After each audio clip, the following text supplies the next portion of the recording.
They didn't recognize me. Not when I walked through the glass doors. Not when I took my seat at the end of that long, polished conference table. Not even when I glanced around, eyes calm posture, relaxed watching them scramble through charts and legal printouts, thinking today would be a historic win for the company. They just assumed I was someone's assistant, or maybe a junior partner from legal. A woman who dressed well, spoke little, and stayed out of the way. And that was fine by me. Let them think whatever they wanted. Let them forget. After all, they'd spent years perfecting the art of not seeing me. Now it was second nature, but this time, their blindness would cost them everything. Richard, the interim CEO, stood at the head of the table. He looked older than I remembered, more gray, less charm. A man who once made every room bend to his will, now fumbling through the first 3 minutes of a presentation he clearly didn't write. "We're proud to announce this merger marks a turning point for the company," he said, beaming at the room. "With this deal, we're securing a future beyond the current crisis. All that's left is one final signature." Every head in the room nodded, except mine. He didn't know it yet, but that final signature was mine. And I had no intention of handing it over easily. You might be wondering, how did we get here? How did I go from invisible girl with a cubicle by the copy machine to the woman with the power to end this entire deal? Simple. I stopped waiting to be noticed, and I started building. But before that, before the money, the strategy, the chessboard, I was just another overworked, underpaid name buried in the operations department. I used to sit at this exact table, not in a suit, not with authority, just a laptop, a notepad, and a cup of cold coffee. I didn't have time to finish. Back then, I wasn't invited to meetings. I was scheduled. "Can you take notes for us, Maggie? Make sure the projection's working, Maggie." "Don't speak unless someone asks, Maggie." I was Maggie from Ops, reliable, quiet, invisible. Lauren, my direct manager, loved me that way. I made her look competent, fixed her mistakes before they reached anyone else, stayed late, smiled through it, covered her back when things got messy. She repaid me by stealing my ideas in meetings and calling me emotionally reactive when I asked for a raise. And Richard, he once said, I lacked executive polish, that I didn't command a room, that I should focus on support where my strengths were. What he really meant was I didn't fit their mold. I wasn't from the right background. I didn't flirt with the right people. I didn't know how to package mediocrity in a $600 suit. So I stayed in the shadows. Until the day they blamed me for an accounting error I didn't make. Lauren let me take the fall, said it was just a misunderstanding, but made sure HR had it on record. My bonus disappeared. My responsibilities doubled. That's when I stopped waiting. I didn't quit in flames. No speeches, no slammed doors. I just sent a polite resignation email and vanished. They probably forgot about me by lunchtime. But I remembered everything. 3 years later, I sat in that room like a ghost they couldn't see, but desperately needed. Because the merger they were all so eager to finalize, it couldn't go through without one last signature. Mine. And they had no idea. The woman they'd dismissed, ignored, silenced, now owned 51% of the company. Through a trail of shell corporations and silent partnerships, carefully orchestrated over years of quiet work. I didn't come to gloat. I came to make sure they understood one thing. Power doesn't always arrive with noise. Sometimes it returns in silence, and that's where I'll leave you for now. Because before I sign anything, we need to talk about what happened after I walked out that door. The pain, the hunger, the slow, ruthless climb back up. Let's go back. Let's start with the night. I realized I was never meant to fit into their system. Because I was always meant to outgrow it. Back then, I thought if I worked hard enough, stayed humble enough, proved myself enough, I'd matter. I thought the system was fair, maybe not perfect, but fair enough. If I just kept my head down, delivered results, didn't ask for too much, someone would eventually notice. But they didn't, and when they did, it was only to use me. I was 26, just over 2 years into the job, when I designed a process automation system that saved the company nearly $800,000 annually in operational costs. I stayed up nights running test cases, rewriting scripts, working through holidays while Lauren, the woman who called herself my mentor, took credit for the whole thing. She smiled when she presented it in the executive meeting, even used my phrasing. And when I mentioned gently that I hadn't been included in the email thread, she laughed. Maggie, it's not about credit, it's about the team winning. Funny how team only applied when someone else was cashing in on your work. I didn't push back. I thought pushing back would make me look difficult. Ungrateful, not leadership material. So I swallowed it. Again. The final straw came 6 months later. A minor budget discrepancy showed up in our quarterly report, something easily fixable, barely even a real issue. But someone had to be blamed. Lauren pulled me into a conference room with Richard already waiting, arms crossed. "We just want to understand what went wrong," he said, all corporate calm, like this wasn't a pre-written execution. I knew the numbers. I had the emails. The error wasn't mine. But when I tried to explain, Lauren cut me off. Maybe Maggie just got overwhelmed. "She's been handling a lot lately." Richard nodded slowly. "It happens. That's why we need strong oversight." I didn't cry, not then. But I remember walking out of that room, HR report in hand, knowing exactly what had happened. They didn't see me as a person. They saw me as a body, a buffer, a backup plan, a scapegoat, expendable. And once you realize that's all you are to them, something inside you shifts. That night, I packed up my desk in silence. No one noticed. No one said goodbye. I left behind a succulent someone had given me on my first day. Dead, dried out. Just like whatever hope I had left for that place. I walked home in the rain. Not metaphorically. It actually rained.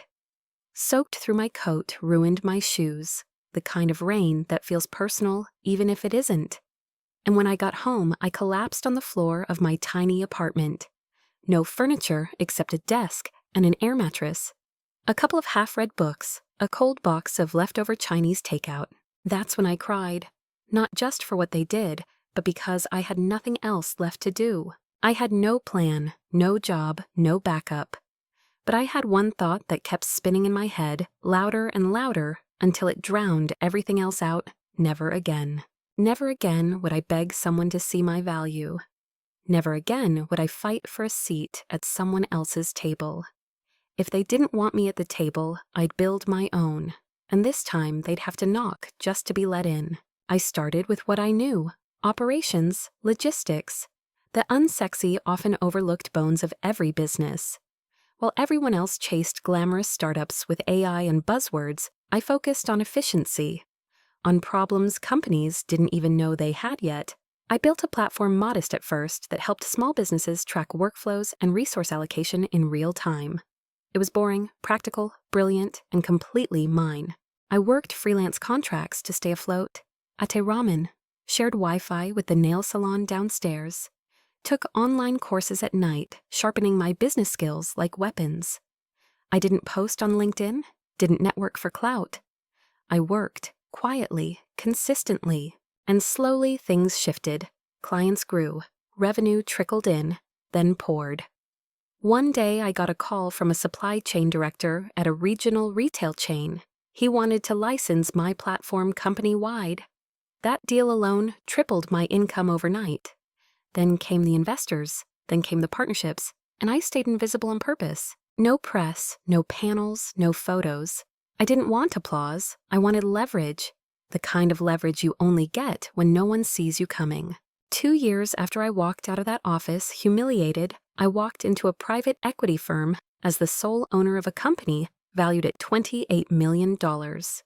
I wore the same shade of navy Lauren once said made me blend into the walls. She wasn't wrong, but blending in had bought me time.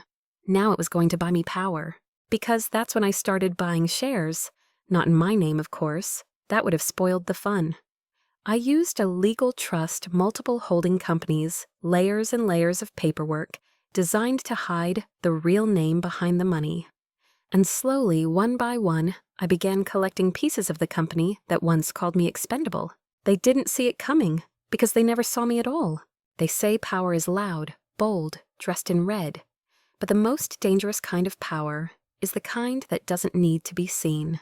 While they were refreshing LinkedIn and applauding each other's promotions, I was building something no performance review could touch. My company Viracor started as a back-end logistics tool. It ended up becoming the invisible engine behind dozens of small and mid-sized brands that wanted to scale but didn't know how. We didn't talk big, we just delivered. Accurate fulfillment, real-time inventory sync, vendor tracking, things no one claps for until they break. I made the platform free for 6 months to early clients. People thought I was being generous. I wasn't. I was building dependency. By the end of year 3, we were indispensable. And just as quietly, I started watching my old company again. Not emotionally, not with bitterness, like a strategist watching a crumbling castle, calculating where to strike and when. They were struggling, badly. The same leadership that dismissed me had driven the company into a slow spiral of poor investments, redundant hires, and half-baked innovation projects that bled money but impressed shareholders on paper. Until the paper caught fire. They laid off 12% of staff that fall. Internal whispers said a merger was being considered, but no one could agree on the terms. That's when I made my move. I didn't just want revenge, I wanted infrastructure. Because for all its flaws, the company still had assets. I wanted legacy contracts, government pipeline access licenses in 4 states I couldn't touch without years of red tape. If I could merge them under my brand, I'd have both reach and efficiency. But I couldn't approach them as Maggie. They'd never agree. So I approached them as Viracor through a neutral third-party firm. An acquisition proposal was drafted, clean, strategic, equal shares shared tech-shared boardroom. They were thrilled. No one dug too deep into the paperwork. No one questioned who funded the trust-acquiring majority stake on our end. Why would they? The numbers made sense. It was a lifeline. They didn't know I was the one holding the rope and deciding whether to pull them up or let them drown. Over the next 6 months, I acquired 51% of their shares, legally, quietly, and with no press. By the time the final merger contract was ready, every signature was in place, but the signature of the lead investor on the Viracor side, who was listed as Margaret Elaine Dunn, a name I legally switched to the year after I left. Not Maggie from Ops, not the girl who took notes.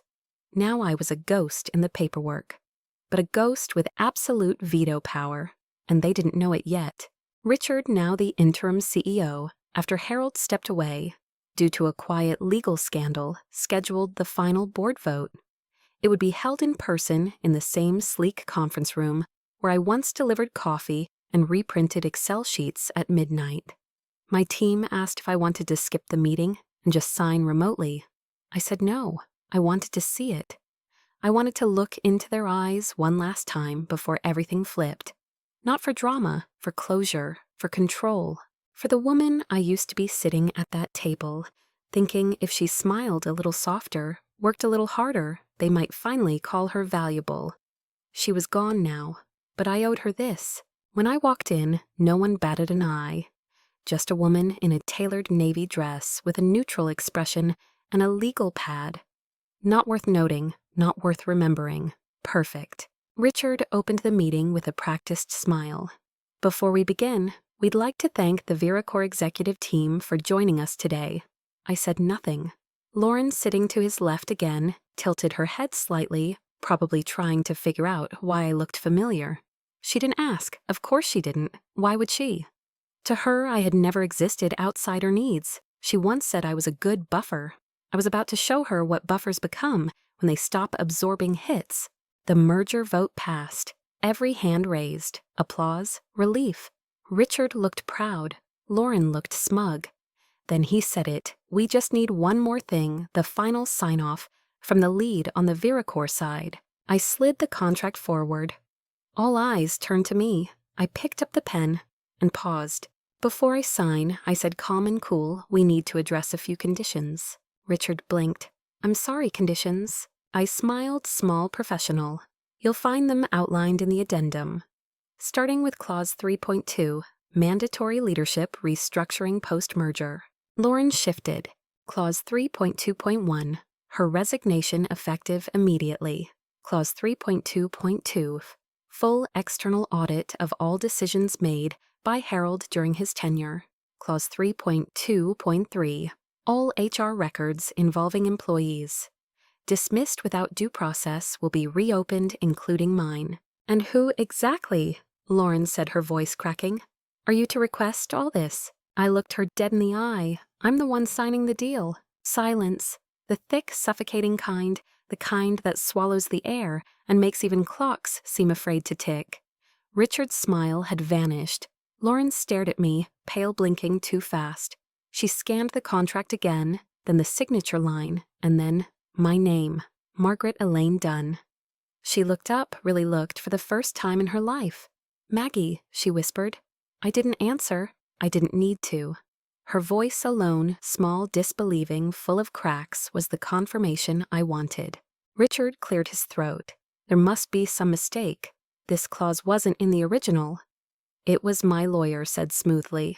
Page 23, Appendix C, highlighted in bold. Sent to your team 2 weeks ago. He handed them the paper trail. Emails, timestamps, read receipts. I watched as Richard's fingers tightened around his pen. Clause 3.2 wasn't a suggestion. It was a condition, a non-negotiable one. Lauren would step down effective immediately. Harold's financial decisions would be independently investigated, and the company would issue a formal statement acknowledging wrongful termination practices between 2018 and 2020, specifically in the operations department, specifically involving one employee, me. Lauren's voice cracked. You can't do this. I tilted my head. I already did, but the truth is this wasn't revenge. This was balance. I didn't need them to suffer. I needed them to understand. And understanding, I've learned, doesn't come through apologies. It comes through consequences. Lauren had built her career on manipulation, on absorbing credit and shifting blame. She was good at it until she tried it on someone who had already outgrown her reach. Now she sat frozen, trapped by paperwork she never read, in a meeting she thought she was leading, facing a woman she didn't even recognize, until it was far too late. I could have ended her career. Instead, I handed her a graceful exit. She didn't deserve it, but I didn't do it for her. I did it for every invisible woman in a corner office without a title. Every assistant who did the work while someone else took the credit. Every quiet employee who wasn't quiet, they were just ignored. I gave Lauren the choice, and she took it. I resign? She said, her voice brittle.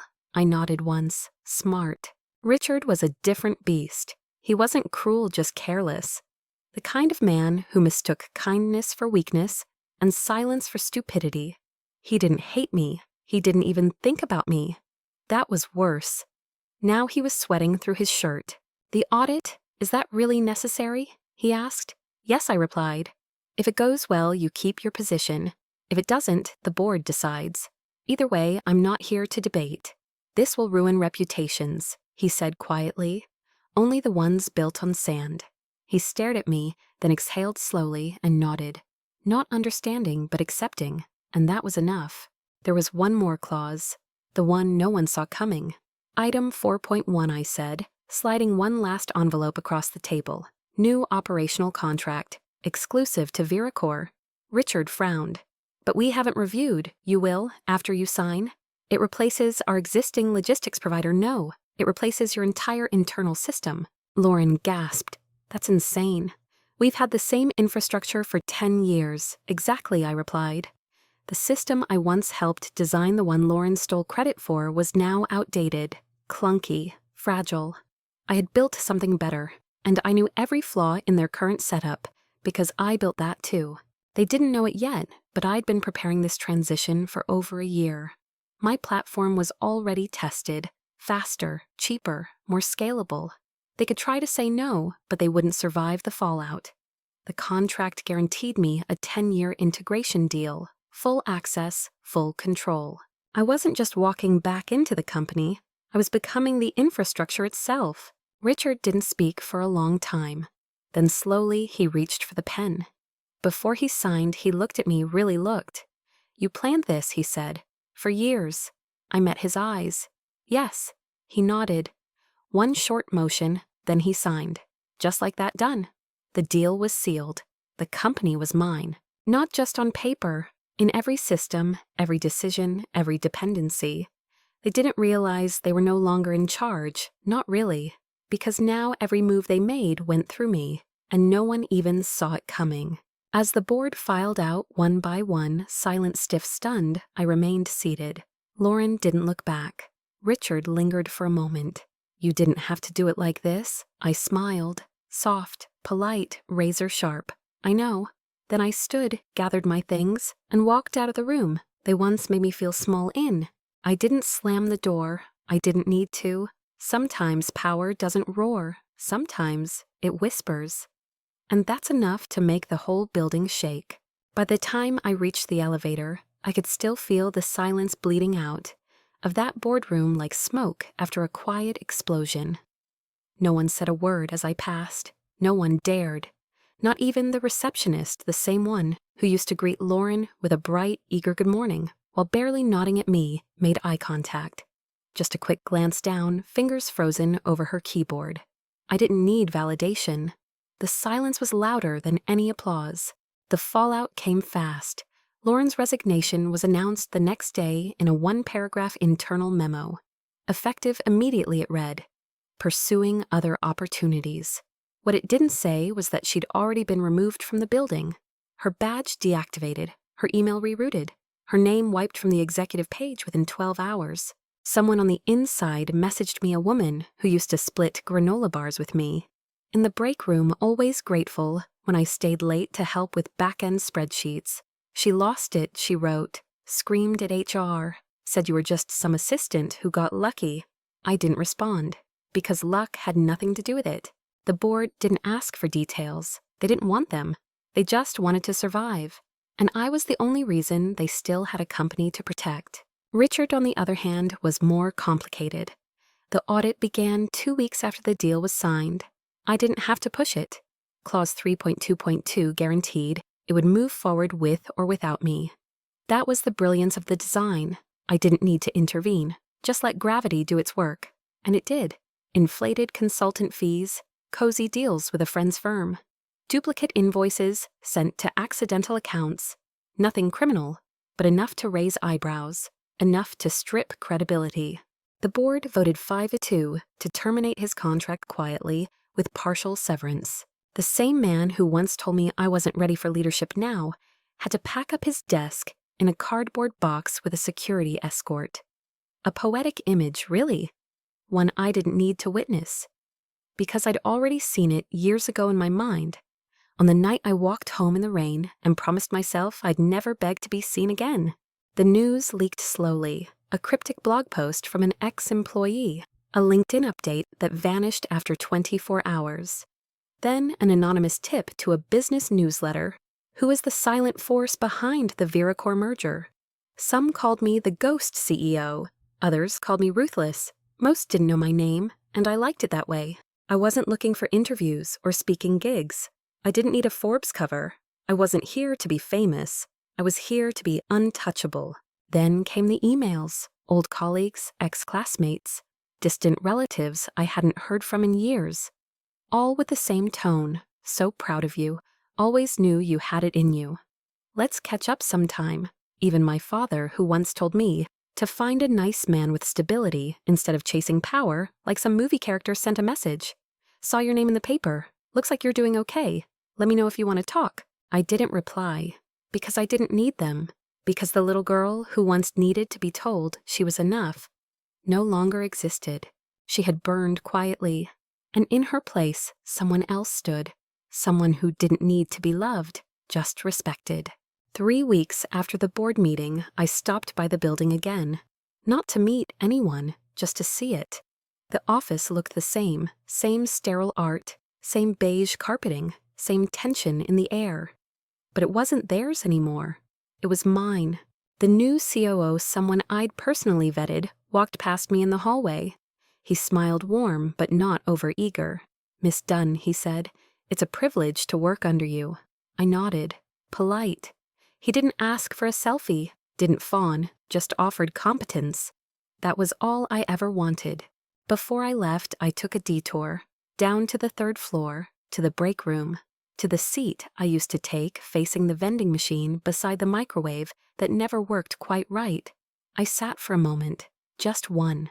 I could almost see her again, the girl I used to be, wrapping up files in a plastic binder, rehearsing how to ask for a raise without sounding pushy, wondering if she'd ever be more than Maggie from Ops. She was still here in a way, not because she belonged here, but because I needed to remember how far I'd climbed.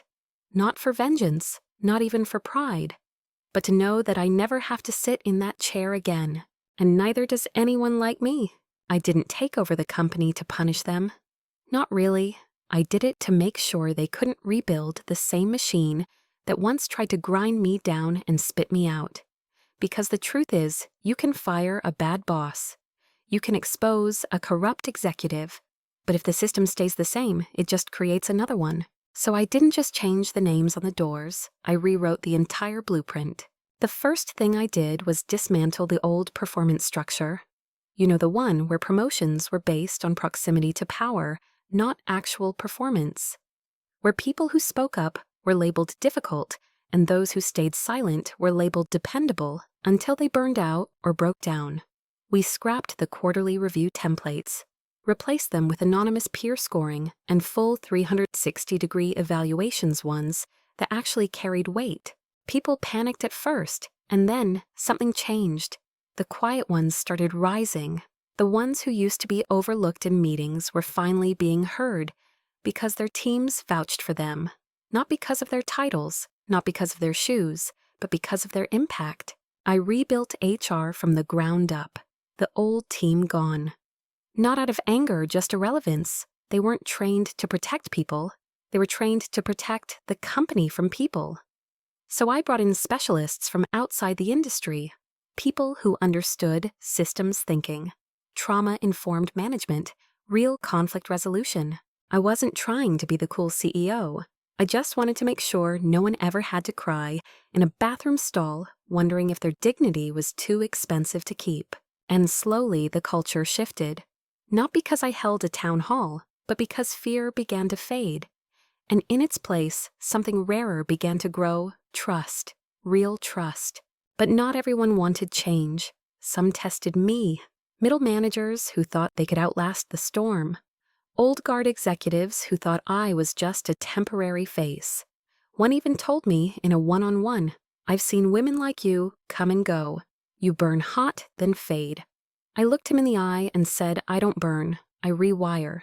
He was gone by the end of the week. His department now thrives under someone once dismissed as too quiet to lead. Funny how clarity comes when the noise leaves. Outside the company, the industry took notice.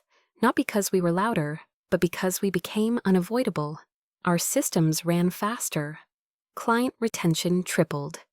Internal conflict reports dropped over 60% in the first quarter alone. Journalists reached out, tried to write profiles. I declined. They asked for my photo. I said no. Let the work speak. Let them guess. Let Margaret Dunn be both myth and proof. Because when a system is built to erase women like me, the best revenge is making sure it can't erase anyone else ever again. One day, I got a call from a name I hadn't heard in years. Sharon. She used to sit 2 desks over, always wore headphones, always typed fast, barely spoke above a whisper. We shared lunch once when I was new. She brought pasta. I brought silence. Now she was asking for a meeting. I said yes. And when she walked in, she looked different. Not her clothes, not her hair. It was how she carried herself. Straight spine, clear eyes. No apology in her posture. She sat down and said, "I wanted to thank you." I raised an eyebrow. For what? For building the kind of place I thought I'd never find.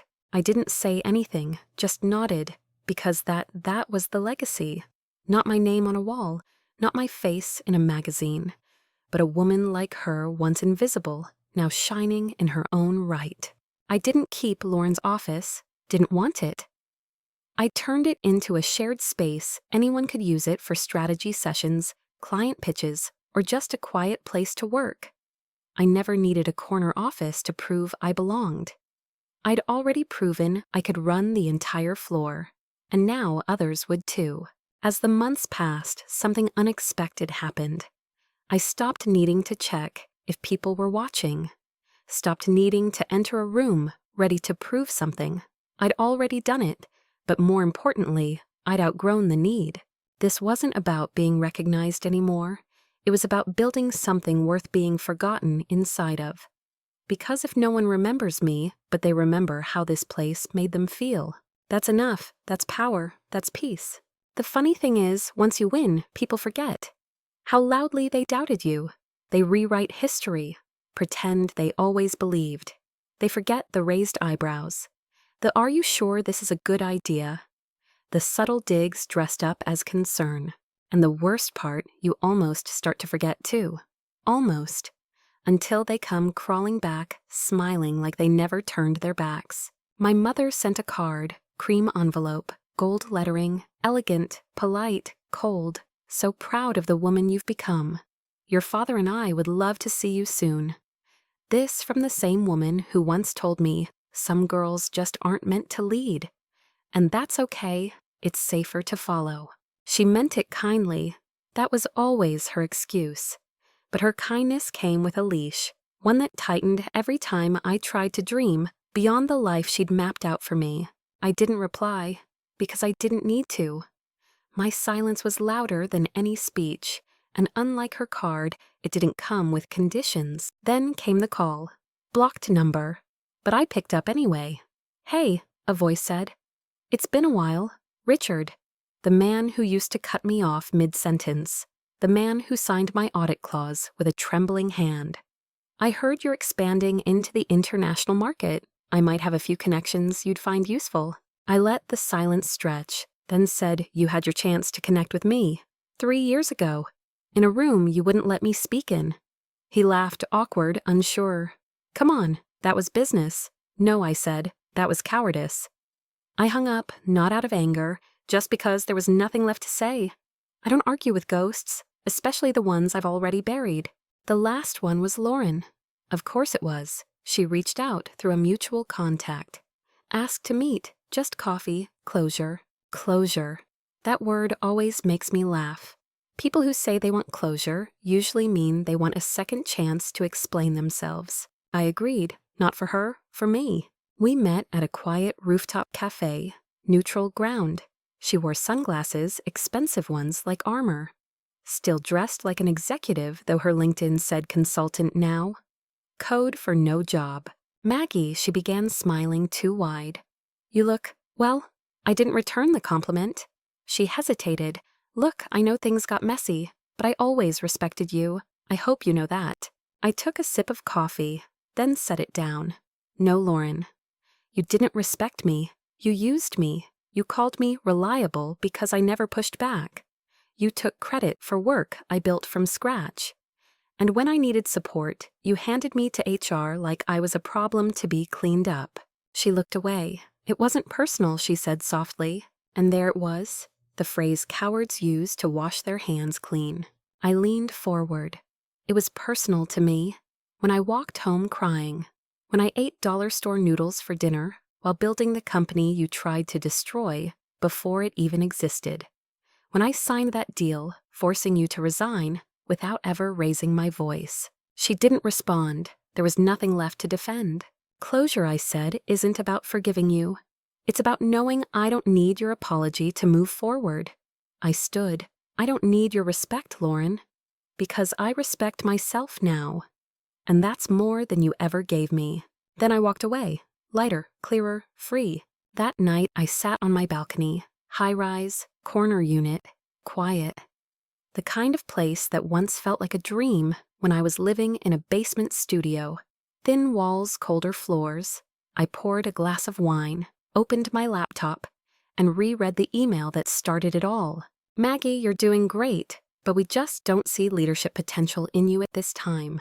I smiled, then hit delete, not out of spite, but because I didn't need the reminder anymore. I had built something real. I had changed lives. I had rewritten every story they told about me without using their ink.